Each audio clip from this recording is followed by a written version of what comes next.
እስቲ እንደዚህ በልታችሁ የምታውቁ ይሄ ነገር ምንድነው? እኔ ጨጓራ ይታየኛል፣ ከዛ ደግሞ አንጀት ይታየኛል።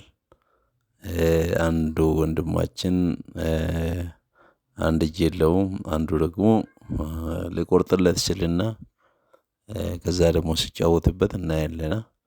አጓግቶት ከእጁ ሲቀማው እናያለን። ተመልከቱት።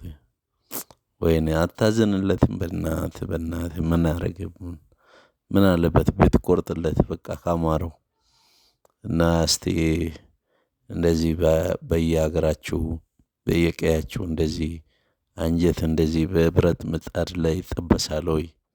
እስቲ እንድትነግሩኝ እፈልጋለሁ። እኔ በጣም ነው የገረመኝ። እኔ የማውቀው ተቀቅሎ አንዳንድ ጊዜ ዱለት ሰውን ነው የማውቀው እንጂ እንደዚህ ሲሆን እንኳን ብዙ አላውቅምና እስቲ ምን ትላላችሁ? እናመሰግናለን።